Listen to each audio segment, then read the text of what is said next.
The Honest Truth by Dan Gemeinhart. Chapter 1, Miles to Go, 263. The mountain was calling me. I had to run. I had to. And I didn't need anyone to go with me. I tightened the straps on my backpack and held the front screen door open with my foot. "Come on, Bo," I called, and my voice didn't shake one bit. It was strong, like me. Bo came rocketing out the door, his tail slapping my legs. He danced on his front paws on the porch, his mismatched eyes smiling up at me, his tongue hanging out happy. I bent down and scratched him behind his ears, the way he loved, the way only I knew how to do. "You're always ready for a walk, aren't you, buddy?"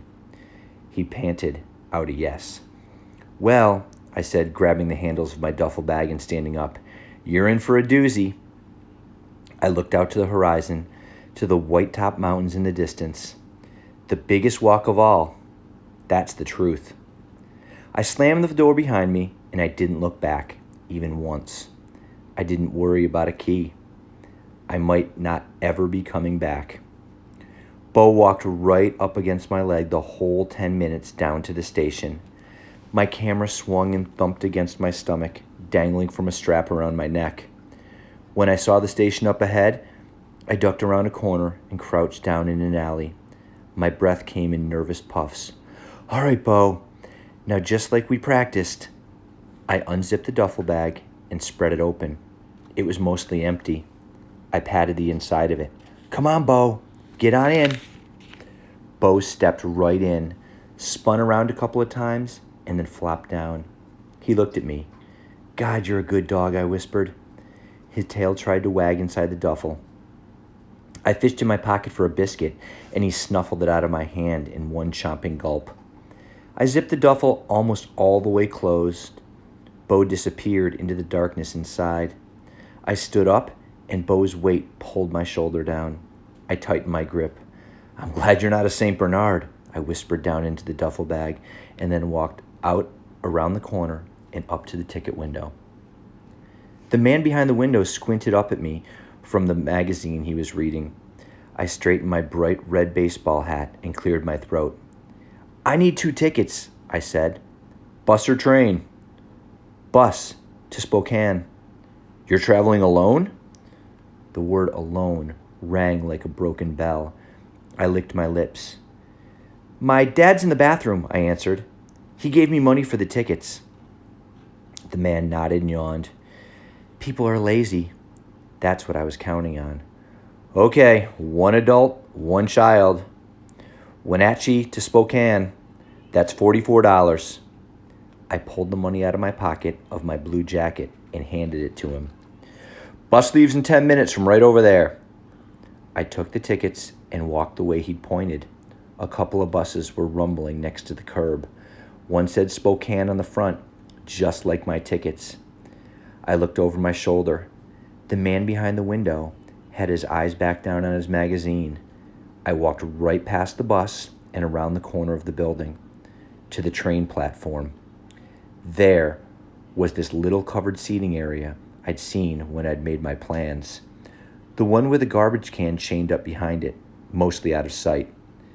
I ducked around to the garbage can, took a quick look to make sure no one was watching, then slipped off my blue jacket and stuffed it into the garbage.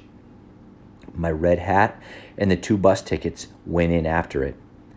I grabbed the dark green wool winter hat out of my backpack and pulled it on. When I turned to go, I felt the bulge in my pocket. I took a shaky breath and pulled out the watch. It was an old-fashioned silver pocket watch that, with a round glass face, a present from my dead grandpa. I bit my lip hard. I could feel it ticking in my hand. Tick, tick, tick. Time running out.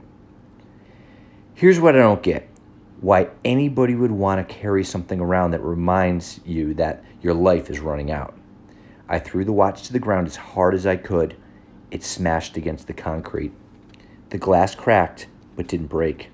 My jaw clenched, and I stomped on it so hard, my foot hurt. The glass shattered, and I stomped again, and the clock hands bent I stomped again and again. I had my foot raised for another stomp when I heard Bo whine from the duffel. My lungs were heaving, my breaths were hard and fast, and my stomach was starting to feel sick. A thin ache had begun to poke in my head. Bo whined again. "It's okay, Bo," I panted, and then lowered my foot. I reached down to throw the watch into the garbage can, but stopped. I looked at the garbage can, looked at the ruined silver watch. I straightened up and felt the camera against my body. I lifted it to my eye and snapped a picture of the broken pieces of watch lying scattered on the ground. Then I kicked them behind the garbage can. When I walked around the corner, I saw the train waiting. It was sleek and silver and rumbling like a bottled earthquake. I fished in the pocket of my gray hoodie and found my train ticket, the one I'd ordered online the night before with a credit card. I'd snuck out of my mom's purse. My belly lurched. "Heading to Seattle?" the lady asked when she took my ticket. I nodded and started to climb aboard. I didn't want her to remember me. "All by yourself? You need help with your bag?" I tried not to give her a dirty look. "No," I said without looking at her, and I climbed up the stairs onto the train with my legs and fingers burning with Bo's weight. The train was mostly empty, and I found a seat in the empty row at the back of the car. Outside, the big window was Wenatchee, the home I was leaving. The sky was getting dark. The low buildings and warehouses around the train tracks threw long shadows. The clouds were dark and heavy. A storm was coming, and so was night. Somewhere out there in the darkness was Jessie, my best friend, and my mom and my dad. Their faces floated into my mind. They had no idea I was leaving. They had no idea where I was going. They wouldn't be able to find me. They wouldn't be able to help. I blinked my eyes hard and shook my head. "I don't need them," I whispered, squinting out at the town, the shadows. "I don't need anybody." It was true, maybe, but I didn't like how my words sounded more mean than strong. I touched the cold glass with my fingers, looking off into the distance toward the empty house with my parents would have come home to. "I'm sorry," I said even softer. "I'm sorry."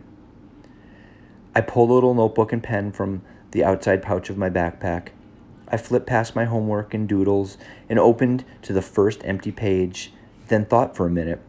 I felt around in my head, trying to find the words for the moment. I had an idea, slow and shy. I nodded. I counted a couple of times on my fingers, my mouth moving silently with the words. Then I wrote them down.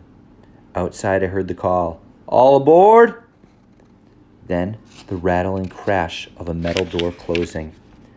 I looked down at the words I'd written on the paper. 3 lines. Alone, leaving home. A new journey, a new road. Off to mountains now. I slid my hand into the duffel bag on the seat beside me and found Bo's head. He licked my fingers. His tongue was wet and his breath was warm. He felt soft. He felt like a friend. I scratched him behind his ears and tried not to cry. I tried hard to remember that I wasn't scared of so much. I let my head fall back on the seat and tried not to think about anything but mountains. In a couple of hours, my mom would get home. A couple of hours after that, the police would start looking for me. Chapter 1.5. Her voice was shaky, like the last leaf in a tree, trying to hold on. "Jessie, honey, is Mark over there? Is Mark with you?" Jessica Rodriguez shook her head into the phone. No, I haven't seen him since school. What's the matter?" "Oh," Mark's mom said, trying to laugh. Her laugh sounded more like a choke. It's nothing, I'm sure. I was just surprised. He wasn't home at all. And the house was so dark." Her voice trailed off. "Bo is gone too. Let me know if he shows up there, would you?" Mark never showed up. The police usually don't come running when a kid's only been missing for a couple of hours. But when his mom told them about Mark, about his story, they started listening a little more seriously. When they heard what the doctors had said, they listened very seriously. When they found the note he had left, they were completely serious. So a little after 7 o'clock, 2 police cars raced into the parking lot by the bus station and train platform. They didn't have any reason to think he'd gone there, except that it looked like he was running away, and the only 2 ways for a kid to run away from Wenatchee were on the bus or the train. One of the cops jumped out of his cruiser and ran to the bus waiting there, a bus heading south to Oregon. He scanned the bodies in the seats, looking for a kid traveling alone. A skinny kid, a skinny pale kid, a kid wearing a hat. He didn't see one. The other cop ran to the window of the bus station and knocked on the glass. Behind the glass was a bored-looking man reading a magazine. He looked a little less bored when he saw it was a cop knocking. The cop asked some questions, quick and sharp. The man licked his lips, scratched his chin, and gave some answers. The cop nodded and walked back toward his cruiser, where he met his partner coming back from the bus. He opened his door and reached for the radio. "Got him," the cop said. "He's on the bus to Spokane, wearing a red hat." Chapter 2, Miles to Go, 115. I got off the train around 9 o'clock, alone in Seattle, with a whole dark night to get through. It was raining. Once I got out of the station, I set the duffel bag and unzipped it.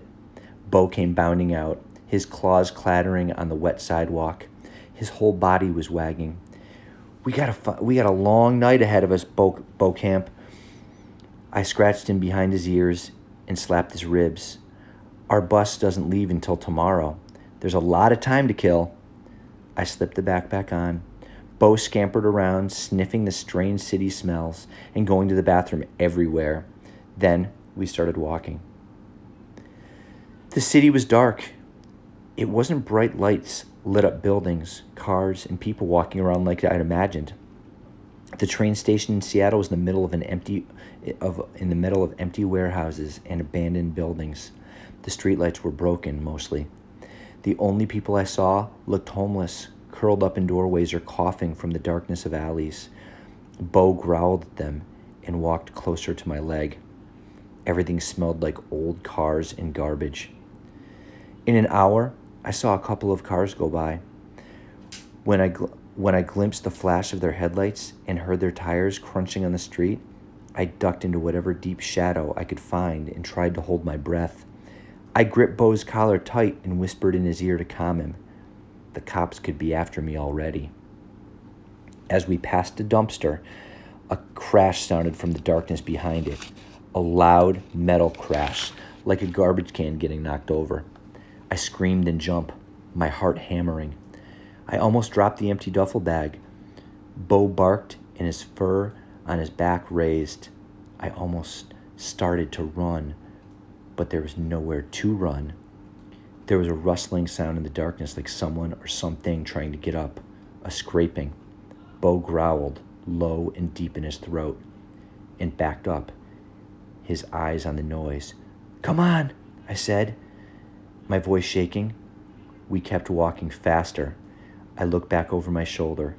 Bo did too, but whatever it was, never left the shadows. Block by block, my legs got shakier. My stomach started getting wobbly, and I kept swallowing spit. The little pain in my head got sharper. The backpack straps dug into my shoulders. I was too tired. I needed to rest. I needed to try to eat.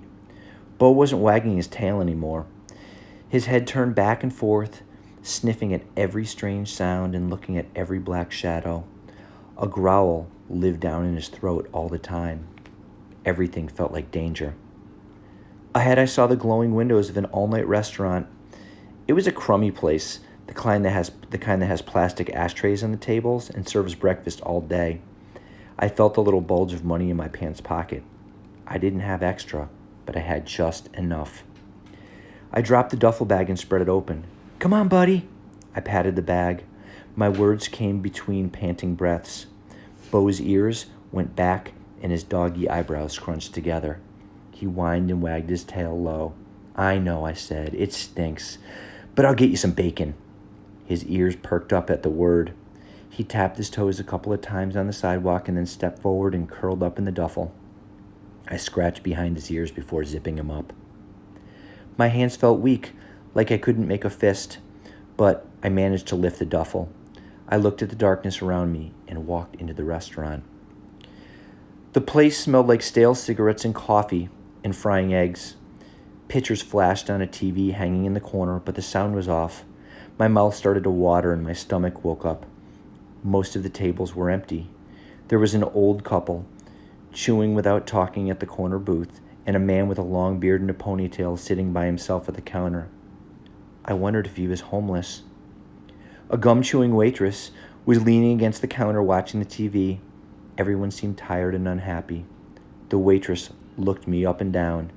"Just you?" she asked, her voice scratchy and rough. I nodded. "Pick any table you want, honey." I slid Bo in his duffel bag into a booth and sat beside him. I left one hand on him to keep him still, and I opened a plastic menu with the other. I kept my backpack resting against my leg under the table. The city didn't feel safe, and I was so tired the words on the menu blurred in my eyes. "It's almost 11 o'clock. The waitress's voice in my ear made me jump. Her eyes glared questions at me. Through her caked makeup, I could see the shadow of a black eye. Her mouth never stopped working on the gum. I blinked fast and nodded. The chewing stopped. "So?" She raised her eyebrows and dropped her chin to look at me. "What you doing out by yourself so late?" My brain fumbled around for a good lie, but it was too tired. Everything slipped out between its fingers. I'm not alone. My dad's out there." I nodded my head toward the window. The waitress squinted out into the darkness. Up the street, a neon sign glowed. "What, at Barney's?" She rolled her eyes and shook her head. 11 at night and the guy's at a bar and his kid's eating in a diner. That's real sweet. Sounds like my dad." She looked down at me and her eyes were softer. Her teeth started in again on the gum. "What you want to eat, honey?" "Toast and scrambled eggs." I remembered Bo beneath my arm, lying in the darkness of the duffel. "And a side order of bacon, please." The corners of the waitress's mouth curled up for a second in what was probably supposed to be a smile. "You got it." My stomach growled and flopped while I waited. It was empty, but it wasn't exactly hungry. I was used to feeling. The ache in my head had grown. It stabbed at my skull. I squinted my eyes against the pain, then reached into my coat pocket. My fingers closed around the plastic prescription pill bottle. I clenched my teeth, then pulled it out and opened it and rattled 3 of the pills into my hand. I got all 3 down with 1 gulp of ice water. I was a pro. I knew they'd make me feel better. But I hated the pills. I slipped my hand back inside the duffel to scratch Bo's ears. His soft, warm tongue licked my palm. He was such a good dog. Zipped up in a duffel, smelling food with an empty stomach, and he licks my palm. Tears burned uninvited in my eyes. Bo's love somehow stirred up all my sunken sadness. I bit my lip and looked out the window into darkness and tried to remember the last time I'd been happy. It was summer, 7 years ago. I was 5. Jess was over at my house and we were playing in the backyard with Bo. He was a puppy then, small and yippy and always tripping over his paws. I'd felt good, better. I didn't have a headache or anything. We were running through the sprinkler. All the world was green grass and blue skies, and shoulders hot with sunshine. We didn't have to have a reason to laugh. Little kids are so dumb. They don't know anything yet. That's the truth. My mom was in the back porch sipping a glass of lemonade and watching us. A small smile was on her face, and I wondered if it was her last happy memory too. We laid down on the wet grass to catch our breath. We giggled and looked at the clouds. We compared belly buttons. Mine was an outie, pale and white. Jessie's was an innie, a little crater in her light brown skin. Bo flopped down heavily between us, filling our noses with the smell of wet dog. "Look," Jess said, propping herself up on one elbow. "Bo is kinda us put together. I giggled. No, really, see? She poked her fingers in his fur. He's got 2 colors of fur, brown like your hair and black like mine. Yeah, I said. I'd had shaggy brown hair. Sitting in the restaurant, I slid my hand up under my hat and felt my head. And his eyes, she continued. One green, she said, pointing at it closely with a chewed fingernail. Bo squinted and turned his head away from her finger. Like yours. And one brown, she finished, trying to point at his other eye. Like mine. I liked that idea. I liked it a lot. I laughed out loud. He's like both of us, I said, through a summer smile. Together. But at that moment, the phone rang. My mom jumped up to answer it, fast. I watched her go inside. I watched her through the window, and as she picked up the phone and held it to her ear, I looked down at my belly button, and the shimmering crystal of water pooled there. You think that's my mama calling? Jess asked, sitting all the way up and looking at my mom. No, I'd answered, still looking down at my belly button. I reached out and petted my new puppy, scratched him behind his ears and under his chin. He closed his eyes happily. He really seemed to like being scratched behind his ears. He was my dog. God, I already loved him so much. I saw out of the corner of my eyes Jess's body stiffen. Oh, she'd said. Mark, why's your mom crying? And that's where the happy memory stopped.